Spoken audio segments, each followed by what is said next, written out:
Good morning students. आज हम लोग क्लास 9th के हिंदी के पार्ट फर्स्ट में राहुल सांकृत्यायन द्वारा रचित ल्हासा की ओर नामक पाठ का अध्ययन करेंगे। तो आइए हम सर्वप्रथम इसके लेखक राहुल सांकृत्यायन जी के जीवन परिचय के बारे में जान लेते हैं, क्योंकि आपको पाठ के प्रारंभ में लेखक के जीवन से संबंधित, जैसे उसका जन्म कब और कहाँ हुआ, मृत्यु कब हुई, और उसके जीवन से कुछ 2-4-6 वाक्य और उसकी कुछ रचनाएं 2-4 आपको अपनी कॉपी के प्रारंभ में, इस पाठ के प्रारंभ करने से पहले लिख देना है। तो आइए हम राहुल सांकृत्यायन जी का जीवन परिचय देख लेते हैं। राहुल सांकृत्यायन जी का जन्म 1893 ईस्वी को उनके ननिहाल पंदहा नामक गांव में हुआ था। इनका जो पैतृक गांव है वह कनैला था। इनका मूल नाम केदार पांडे था। इन्होंने 1930 ईस्वी में बौद्ध धर्म ग्रहण कर लिया था, और बौद्ध धर्म ग्रहण करने के कारण इन्होंने अपना नाम राहुल सांकृत्यायन रख लिया। इन्हें महापंडित कहा जाता है, क्योंकि ये पाल, प्राकृत, अपभ्रंश, तिब्बती, चीनी, जापानी, रूसी आदि कई भाषाओं के जानकार थे। इस तरह से 1963 ईस्वी में इनकी मृत्यु हो गई थी। यात्रावृत्त लेखन में राहुल जी का एक श्रेष्ठ स्थान है हिंदी साहित्य में। इनकी जो रचना है वह मेरी जीवन यात्रा, बोलगा से गंगा, भागो नहीं दुनिया को बदलो, दिमागी गुलामी, घुमक्कड़ शास्त्र, दर्शन दिग्दर्शन, ये इनकी रचनाएं हैं। यहाँ ल्हासा की ओर जो है यह भी लेखक का एक यात्रा वृतांत ही है। जब लेखक ने 1929 से 1930 के रास्ते से पहली बार तिब्बत की यात्रा किया था, उस समय का वर्णन है। तो ये था सांकृत्यायन जी का जीवन परिचय। आइए अब हम पाठ का अध्ययन कर लेते हैं। देखिए, वह नेपाल से तिब्बत जाने का मुख्य रास्ता है। फरी कलिंगपोंग का रास्ता जब नहीं खुला था तो नेपाल ही नहीं, हिंदुस्तान की भी चीज़ें इसी रास्ते तिब्बत जाया करती थीं। देखिए, मुख्य रास्ता कुछ समय के लिए भारतीयों के लिए नेपाल की यात्रा करना प्रतिबंधित था, और जो नेपाल जाने का मुख्य रास्ता था कलिंगपोंग, वह खुला हुआ था, और जो मुख्य रास्ता था वो बंद कर दिया गया था। और इसी रास्ते से लोग भी जाते थे और सामान भी, उसका भी आयात निर्यात किया जाता था। यह व्यापारिक मार्ग ही नहीं, सैनिक रास्ता भी था। इसीलिए जगह जगह फौजी चौकियां और किले बने हुए थे।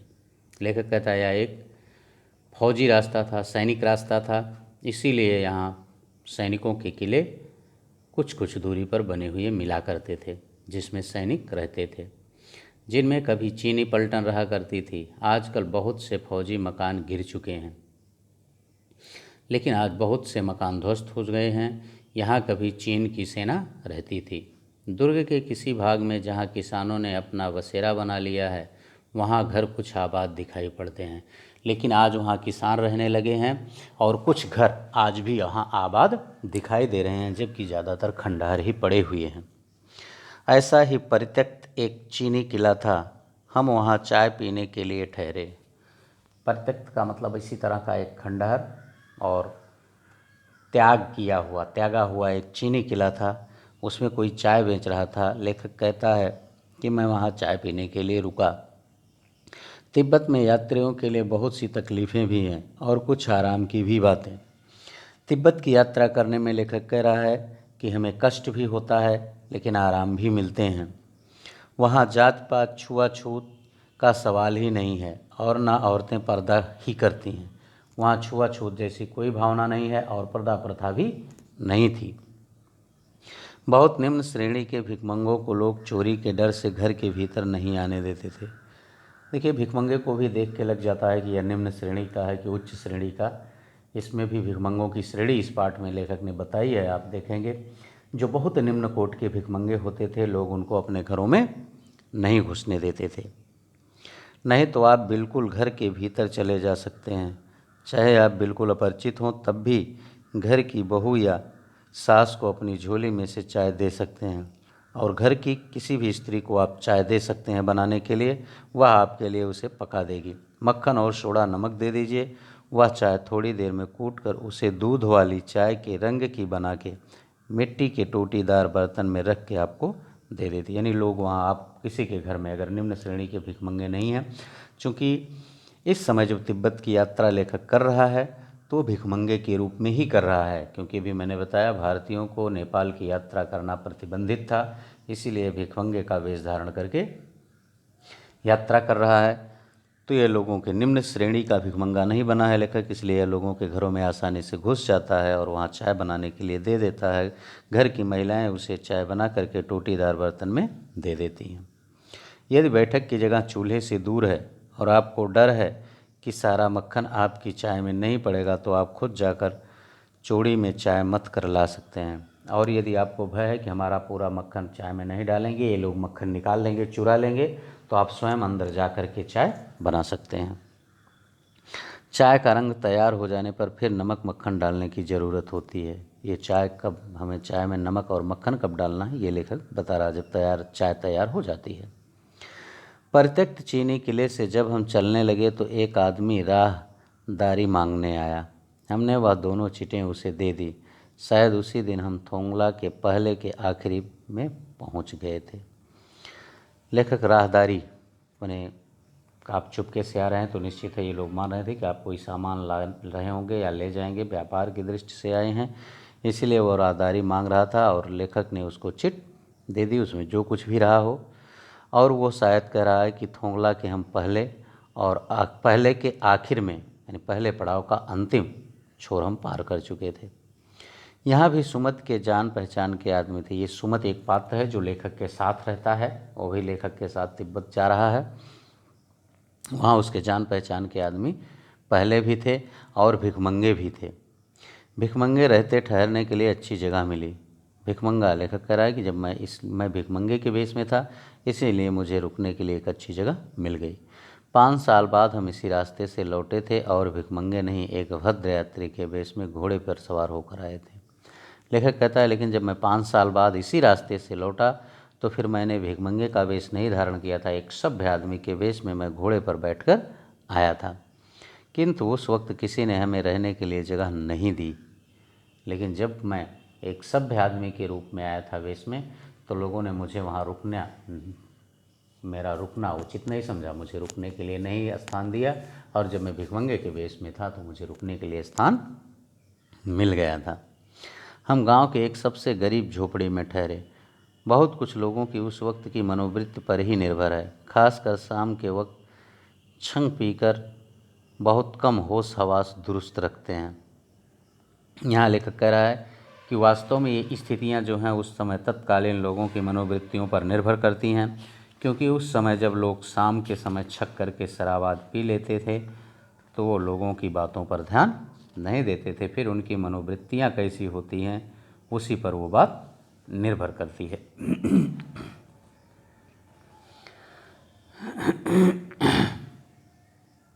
ठीक है ना, खासकर शाम के वक्त। हाँ ठीक है। अब हमें सबसे विकट डांडा थोंगला पार करना था। डांडा जो है एक ऊंची ज़मीन होती है और ये तिब्बती सीमा का एक स्थान है थोंगला। डांडे तिब्बत में सबसे खतरे की जगह हैं, क्योंकि डांडा जो है वह एक सबसे खतरनाक माना जाता है तिब्बत में। 16-17 हज़ार फीट की ऊंचाई होने के कारण उसके दोनों तरफ मीलों तक कोई गांव गिराव नहीं होते हैं।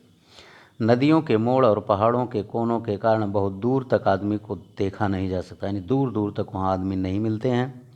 डाकुओं के लिए यही सबसे अच्छी जगह है। तिब्बत में गांव में आकर खून हो जाए तब तो खूनी को सज़ा भी मिल सकती है, यानी तिब्बत के अगर गाँव में खून किया जाता है तो खूनी को सज़ा दी जा सकती है। लेकिन इस निर्जन स्थानों में मरे हुए आदमियों के लिए कोई परवाह नहीं करता। लेकिन अगर उस डांडा में जो निर्जन स्थान है वहाँ अगर कोई मर जाता है, कोई किसी को मार देता है, तो वहाँ किसी के मरने मारने की कोई परवाह नहीं करता, कोई चिंता वहाँ नहीं की जाती है और ना ही वहाँ कोई गवाही मिलता है। डकैत पहले आदमी को मार डालते हैं, उसके बाद देखते हैं कि कुछ पैसा है कि नहीं। इसलिए वहाँ डांडा में अगर डकैतों को कोई मिलता है तो डकैत जब उसे लूटने के लिए रोकते हैं तो पहले उसको मार देते हैं, उसके बाद उसकी जेब टटोलते हैं कि इसके पास कुछ है या नहीं। हथियार का कानून न रहने के कारण यहाँ लाठी की तरह लोग पिस्तौल बंदूक लिए फिरते हैं। लेखक कहता है कि वहाँ तिब्बत में हथियार का कोई कानून नहीं है, इसीलिए जैसे हमारे यहाँ लोग लाठी डंडा लेकर घूमते हैं, इसी तरह वहाँ पिस्तौल और बंदूक लिए हुए लोग घूमते रहते हैं।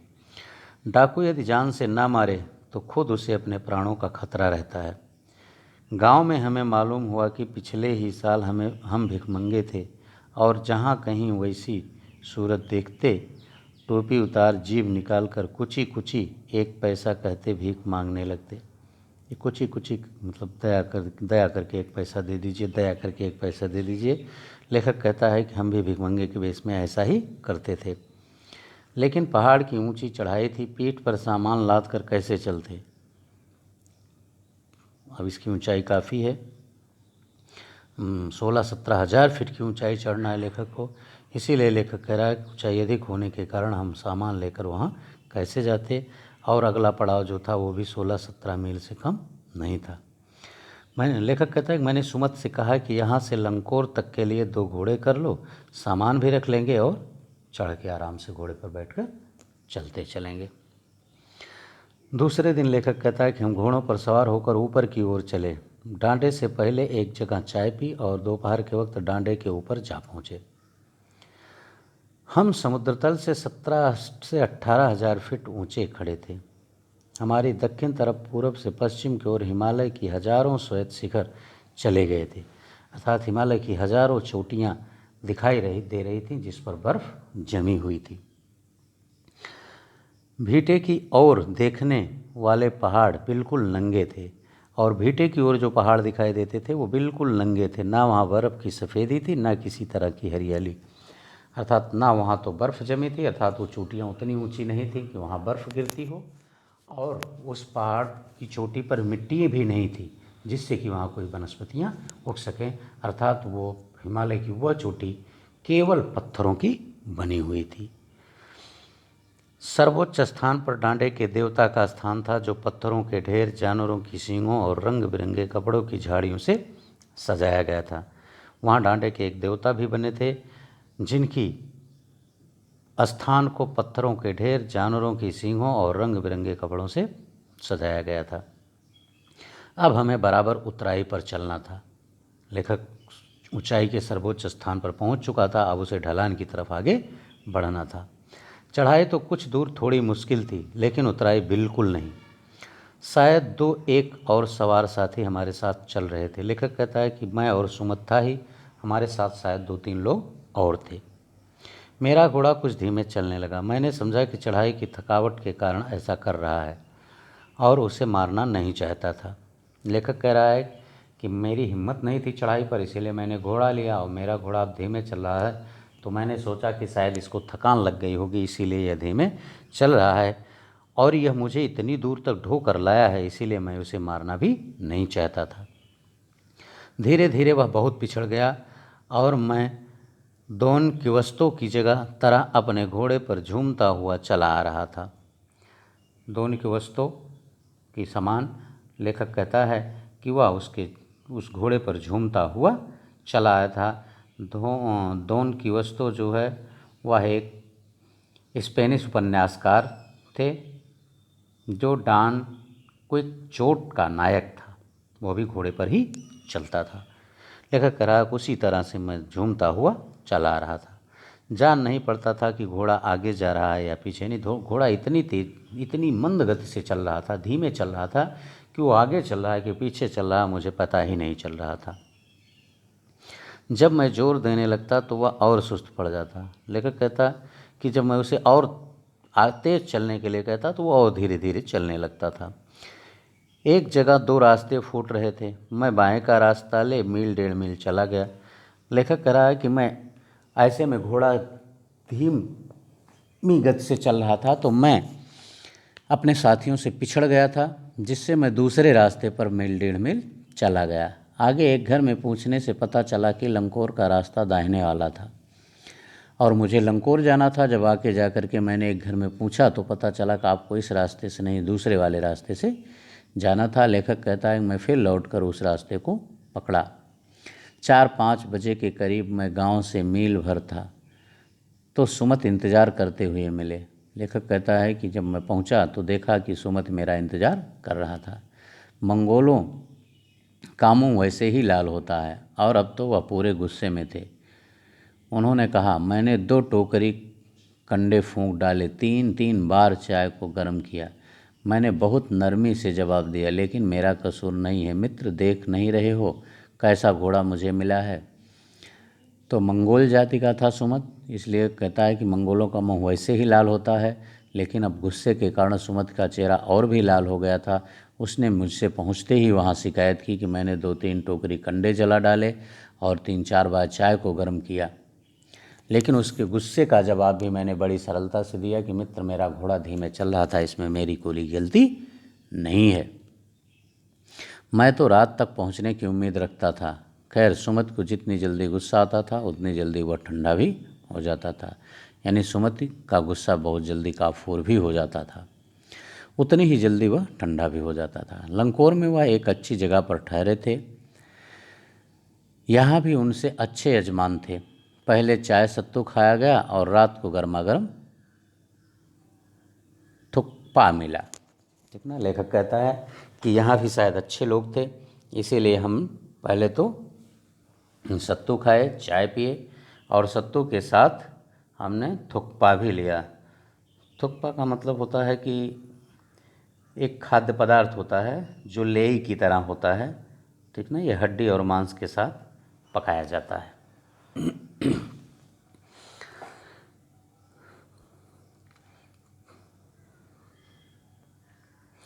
अब हम तिंगरी के विशाल मैदान में थे, जो पहाड़ों से घिरा टापू सा मालूम होता था। लेखक कहता है कि अब हम तिंगरी के विशाल मैदान में पहुंच गए, जो एक टापू की तरह था, जिसमें दूर एक छोटी सी पहाड़ी मैदान के भीतर दिखाई पड़ती थी। उसी पहाड़ी का नाम था तिकरी समाधि गिरी। आसपास के गांव में भी सुमत के कितने ही यजमान थे। कपड़े की पतली पतली चिरी बत्तियों के डंडे खत्म नहीं हो सकते थे, क्योंकि बोधगया से लाए कपड़े के खत्म हो जाने पर किसी कपड़े से बोधगया का गंडा बना लेते थे। गंडा जो है मंत्र पकड़ गांठ लगाया हुआ धागा या कपड़ा होता है, उसे गंडा कहते हैं। ठीक है ना। लेखक कहता है कि जो कपड़ा हम लेकर के आए थे बोधगया से, यदि वो कपड़ा ख़त्म हो जाता था तो उसमें मंत्र पढ़ के और कपड़ा हम जोड़ लिया करते थे गांठ बना करके, इससे वो कभी ख़त्म नहीं होता था।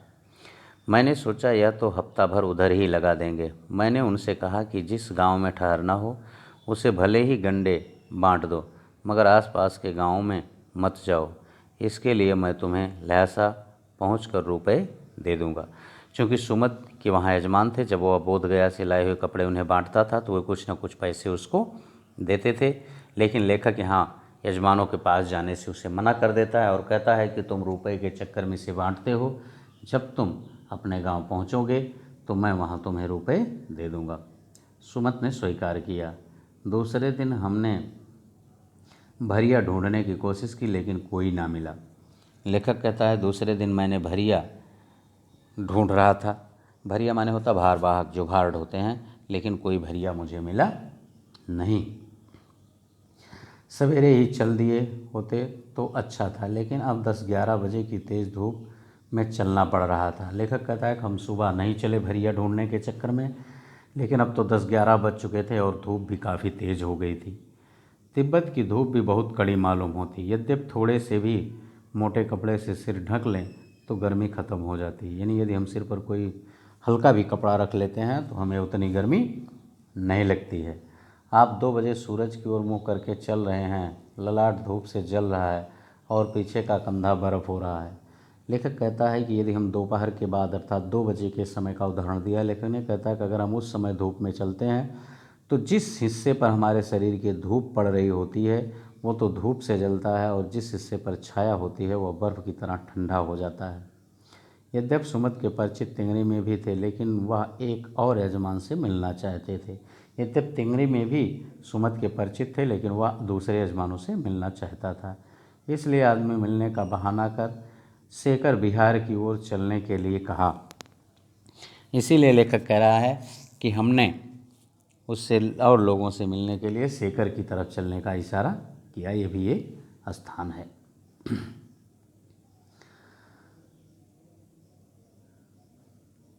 तिब्बत की ज़मीन बहुत अधिक छोटे बड़े जागीरदारों में बटी है।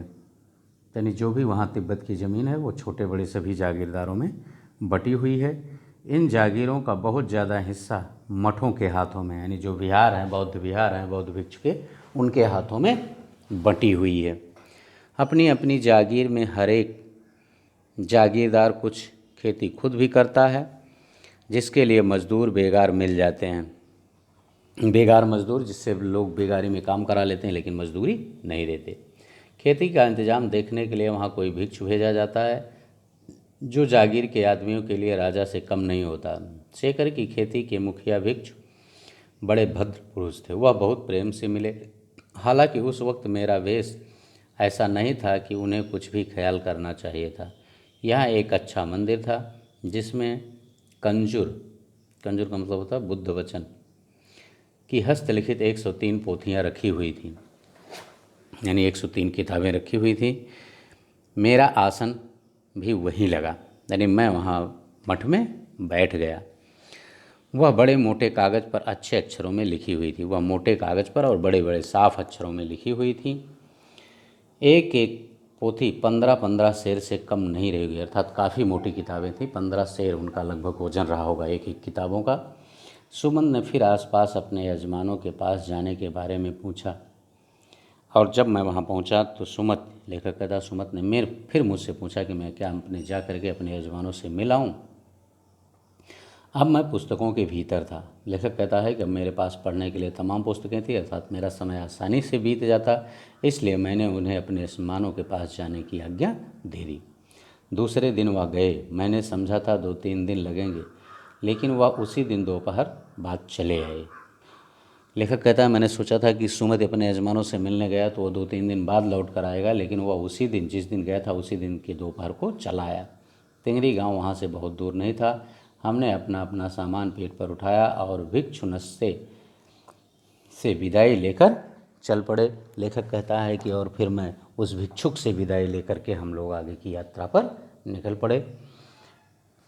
तो विद्यार्थियों, ये था लहसा की ओर पाठ की कहानी।